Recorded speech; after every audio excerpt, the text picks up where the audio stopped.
I would get blackout drunk after every single high school party. Back in high school around 2018, 2019, 2020. At this period of time, we would use Snapchat, me and all of my friends, and we had a group chat called Pre-Party. Pre-party pretty much means where we're going to hang out and pretty much get smashed, indulge in alcohol before actually going to the party to drink more alcohol. The prees is like here in Australia, pretty much an excuse to get higher confidence, to go to the party, to potentially maybe talk to girls that are there. I didn't even have enough money to afford alcohol back then, so I would sook to my parents that, Mum, please, I need a drink for this party. All my friends are drinking. Just this one last time.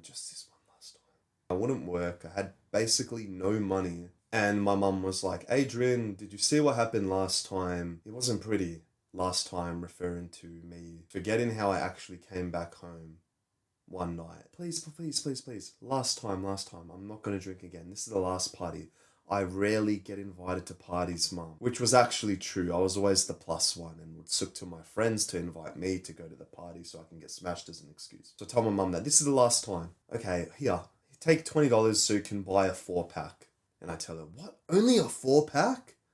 That's what I would think in my mind. A 4-pack, that's only 4 standards. That's not going to help me talk to that girl. Take the $20 off, Mum. In the group chat, I'm like, boys, I've got $20 now. Instead of getting the 4-pack, why don't we all put our money together to buy a bottle of like spirits, which is like 20 standards or something like that. Then my friend's like, oh, but Adrian, that means we have to share it all. I'm like, oh no, but it's fine. We can share it all. I did the math. It's better. They look at me, they're like, is he just doing this to gain something? But they actually all agree. So we end up getting like bottles of like whiskey and just straight up poison.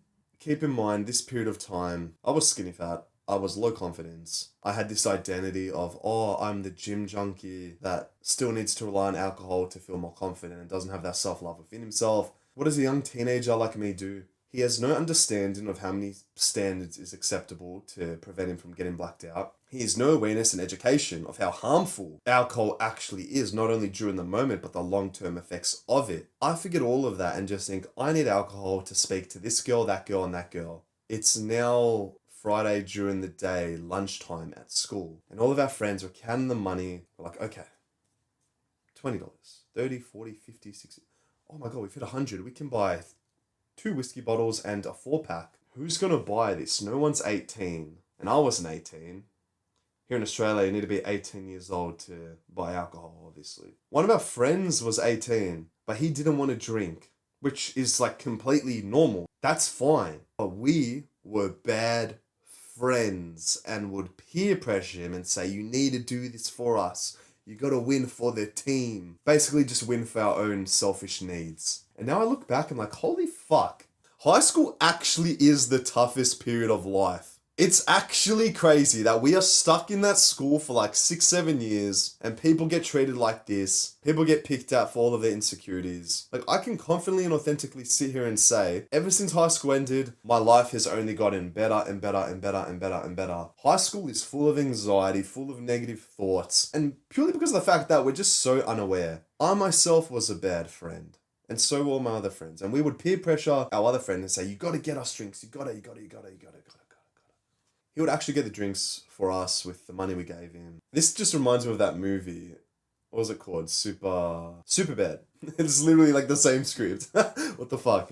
We would peer pressure him and he'll get the drinks. I'll be like, oh, thank you so much. Thank you. I had the biggest grin on my face, knowing that I am going to drink so much of this whiskey and try not share, if not any of it. Pre starts and my friend's actually saying to me that, Adrian, we don't want to see the angry version of you tonight. So please back off, take it a bit easy. And I would say, oh, boys, trust me.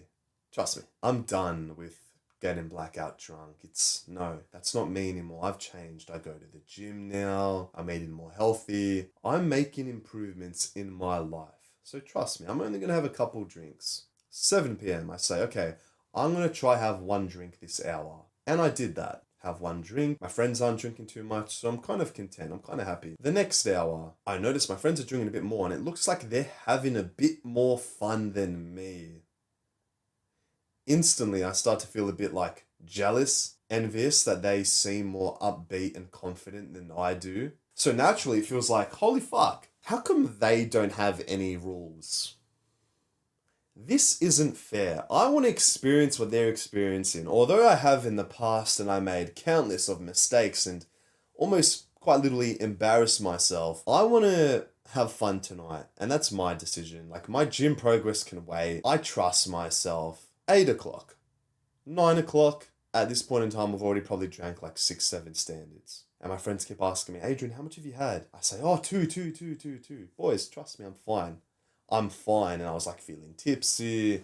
We plan on getting an Uber to the party. In that Uber ride, bro, I was already getting the thoughts of, what have I done?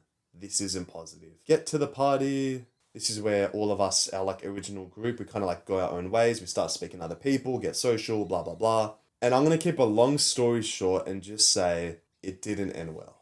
All because of the fact that I thought I needed to rely on alcohol and external substance to give me confidence to stop giving a fuck about what people were to think of me.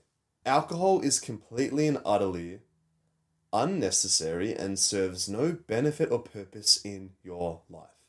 And by all means, bro, say, Adrian, you're just a party pooper. You're not having fun. I haven't drank alcohol now for a full year and I've never had more fun in my life. And that doesn't mean I haven't been going to social events.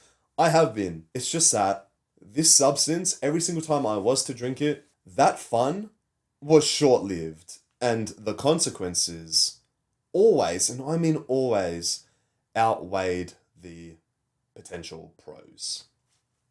And there are like so many limiting beliefs that you're probably getting right now and that you're probably feeling triggered like, Adrian, no, that's just because you don't drink smart. That's just because you have no boundaries and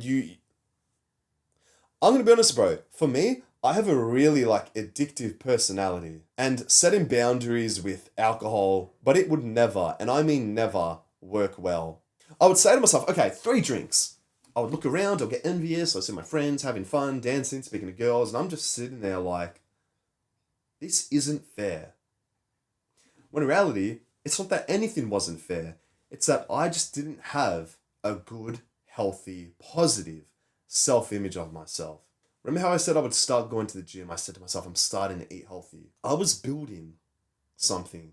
But the subconscious thoughts would always creep in of, oh, I'm still this guy. I'm still that guy. I still don't have big muscles. I'm still not good enough. I'll never be enough. I'll never be enough. That was the trauma that was ingrained in me since I was little, and it would carry on through childhood, through my teenage years, and even probably still to this day. More. I'm not good enough. This like feeling of always feeling inferior to others, which in my previous video, I did say how that can actually motivate growth and strive for you to become a better person. Because without it, if we're never feeling inferior or superior, what even are we? And that's not me saying it's a competition and that I should be comparing myself to other people. It's the fact that I should be comparing myself to myself. That causes growth. And it's funny because I would always make videos in the past saying about how life is a big competition and you need to compete with every single person. But honestly, bro, what that does and what I've learned recently in the book, The Courage to Be Disliked, is that this philosopher states that when you are constantly in this competitive mindset and you're just comparing yourself with people, you will actually just compare yourself against your friends, your family. You will quite literally think everyone is an enemy and everyone is coming out to get you.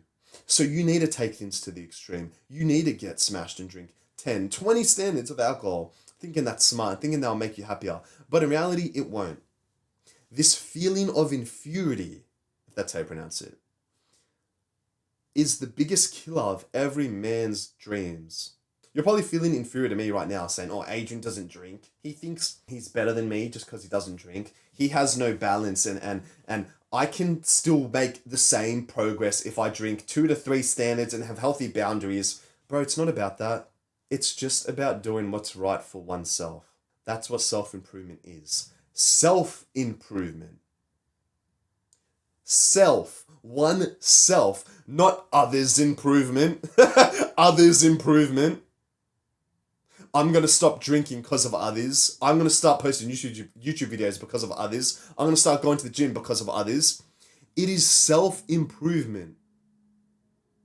And I'm telling you what helped improve myself, and I want it to improve yourself. What if I told you that I started to build real confidence and stopped caring and giving a fuck of what others thought of me the sooner I stopped drinking and focused more on more delaying gratification habits like meditating, reading, physical fitness, cold showers, no fap. All of those stuff actually served the biggest purpose and almost built the foundation for me as a young, ambitious, masculine guy to get my ass out of the alcohol store and put a no and just say, no, no, no, I'm not drinking. I just don't feel the need. And if people call me weird, if people say I'm a party pooper, I'm not having fun, that's ultimately them just projecting their negative thoughts onto me because they know I'm doing the right thing and that they're not. I was a bad friend. I would make trust with my friends and tell them that I'm not going to drink, I'm not going to get smashed. And I would break their trust. It's not even about others. I would break my own word as well. And that leads to the next part of this video, and that's that to stop giving a fuck, you need to trust yourself more. And how do you trust yourself more? You stop breaking your own word. You said you're going to go to the gym because you didn't go during the week and you end up not going this weekend. You're not a man of your word. I can't trust you. How are you going to trust yourself? When you can't trust yourself, you're going to care so much more about other people's opinions on you to validate you because you need that validation because you know what you're doing in your spare time isn't right. So now you're craving other people's validation. You're trying to be more of like a people pleaser. Come across as like really insecure. And that used to be me. I used to be like one of the biggest people pleasers. Believe it or not, it wasn't up until I started doing more of what I said I'm going to do. Started using my phone, going on the notes app and writing down a full to-do list of everything I'm going to do in the day and actually do it. And the more I rejected alcohol and the more I encouraged and brought in ruthless self-improvement, that's when I became a whole lot more peaceful. Negative thoughts started to go down, positive thoughts started to go up, skin started to clear up, confidence started to go up, attraction started to go up, people were more interested in me. I could actually hold a conversation and not rely on some sort of substance to just get me by that initial fear of rejection of speaking to someone, but then fucking up the conversation altogether just because I wasn't present. When you are so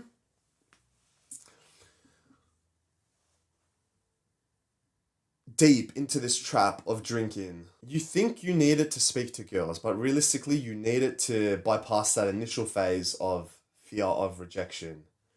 But once you pass that, okay, congratulations, you passed the first door. But now, can you hold the conversation with her? Are you present? Are you in your flow state? Are you focused? Are you looking her in the eye?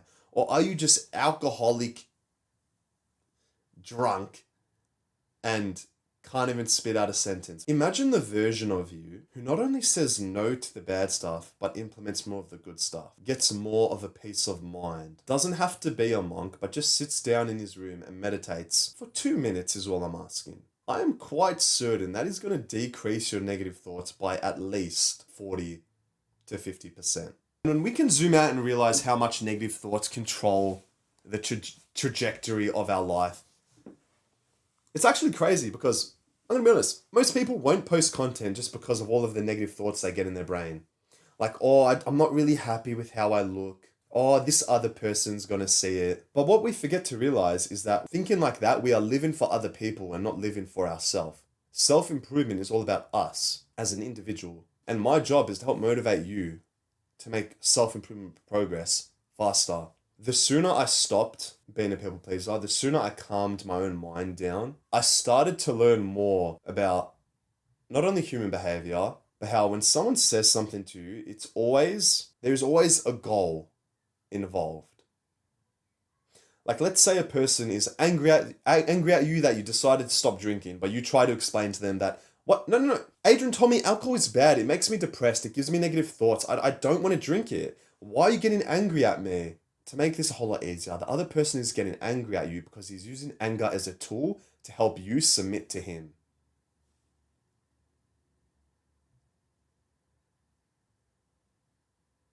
Unconsciously, of course. It's not like, I'm going to use anger, because anger is something that can like really get fired up through trauma and just, you can say naturally. But in reality, it just shows and reveals the person's character. So now ask yourself, if your friends, if people who get angry at you that you've decided to stop drinking, are they even real friends, or do they just all have really fucking poor character? And the more you've challenged them in a healthy way, the more you've started to learn and figure them out and realize that, holy fuck, this whole time I'm just comforting their own shitty thoughts and reality by giving them more validation. Like, not thinking about myself. I'm just drinking and telling them, oh, no, drinking is right. I'm going to continue to drink so you feel good. Although Adrian told me drinking's not good, I'm still going to do it. You want to know how you get to know someone fully in the fastest way possible. It is through challenge. Because as masculine men, we want to challenge each other, to push each other to become better. But I know when I challenge someone in like the healthiest way, and they either make excuses, they procrastinate, they say they can't do it. I'm going to be honest, bro. Okay, maybe once the challenge might be extreme, but if they fail or neglect the challenge several times, that quite literally tells you everything about their character. And when shit was to get real, like a real challenge is to come your way, they're probably the type of friends who will just run away. So now ask yourself, for your own safety, when shit hits the fan, do you want to be friends with guys who run away, or friends with guys who will be by your back no matter what? And that is something you can control. Maybe, or just by stop drinking alcohol is the first challenge that you have to do in your social group. I want friends that I can challenge and that are inspired by the challenge. If I tell a friend, no, you're coming with me to do this run, no matter what, and he comes, that's a hard motherfucker. But if I tell a friend, oh, come, let's hit a run, and he says, oh, I don't really like running. No shit, it's painful, but you got to get it done because I said it.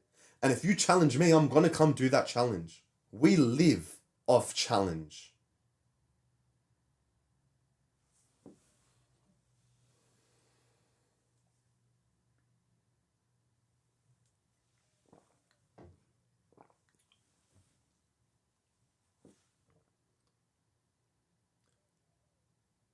But let's get even deeper. And this is something even I used to struggle with strongly. A lot of us will avoid asking the scary questions or requesting and giving the fearful challenges. All out of the fear of conflict. We think that, oh, is it really worth telling my friends to stop drinking alcohol or to challenge them, because I know how angry they're going to get in me in return, and that's going to put me in a bad mood. So altogether, I might just not ask them or challenge them. You are doing yourself a disservice. And I know what that feeling is like. Like, even I still to this very day, I dread the fear of conflict still. It's like, why do I have to deal with that? Oh, it's like that yucky feeling, that weakness. But this is a fear that we can't let control us. And I guess what helped me the most, first off, was becoming aware of this fear. It's like, oh, so that's why I won't challenge my friends, all because of this fear of conflict. And I'm fearful of the consequences of what can happen. Like, I don't really want my friend to get angry. But you want to know the truth? You shouldn't fear it as much as you do, because quite literally, bro, it gives you all the answers you need to figure out if this is a true friend or not. Because what would a true friend's reply be? A comforting, reassuring reply? Or angry, controlling, maybe even like narcissistic, negative reply? So as a man, as your job, it should be your duty to ask the scary questions. In like any area of your life, in your friendship group, in your relationship, in your job maybe, with your content, asking the scary question is what gets you a lot faster progress in like such quick time. Like, imagine you stay with this friendship group who drinks alcohol, who you want to get drinks for, who you want to get smashed with for another whole year, and then you decide, I naturally feel like shit. Why don't I just ask them the question now that Adrian said? You wasted a whole year. What? You see what I mean? Like, this whole... With self-improvement, it is a matter of just getting more control in your life. But we get more control and we feel better about ourselves the more scarier questions we can say. So that's why I'm leaving you with this important and vital actionable step for today. And that's that if there is any specific person in your life that is like bothering you, but you really want them to be on this path of self-improvement with you, realize first of all that you can't force them, but second of all, you can understand them better. And that's important.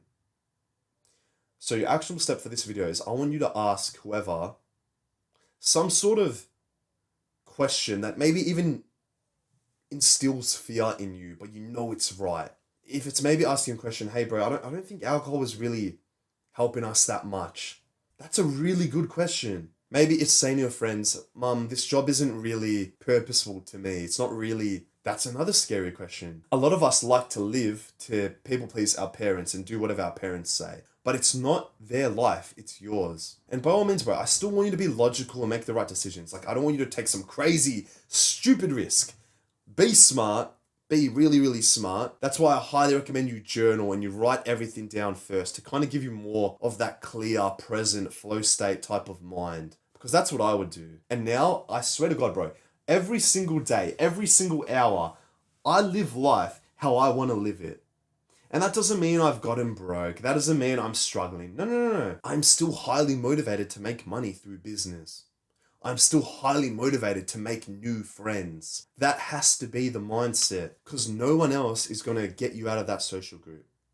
I know I'm not. Well, I physically can't because I don't know your friends. On this journey of self-improvement, there will be people who hold you back. And that doesn't mean you have to completely cut ties with them. It probably just means that you should be spending a whole lot less time with them and end things on a good note. Because I can sit here and authentically say that if I was to stop drinking alcohol sooner rather than later, bro, I'm going to say it just as it should be. I would probably be a millionaire by now. Like, I have utmost conviction with that. Just because of my decision making would have been like so much better. My mind, my focus. Ask that scary question and never look back. Be a man of your word to build more conviction in what you say. Obviously, it's going to be a lot harder to ask that scary question if you yourself never stick to your word. So stick to your word, make progress with whatever you want to make progress in, journal, write down your fears, become more aware of them, and then just ask that question. Like, you're not committing a crime, you're just being a real, true, masculine friend. Say no to alcohol and say yes to self-improvement. If this video has motivated and educated you, once you trust me enough through watching my content, I highly recommend you join my private school community. It's all about self-improvement. We have a discussion thread, pre-recorded courses. Also going to be having 2 live calls in there a week. Make sure to click the subscribe button and also a little bell icon. Kind of like remind you when I do upload these types of videos so you can watch them as soon as humanly possible. I'll see you in the next one.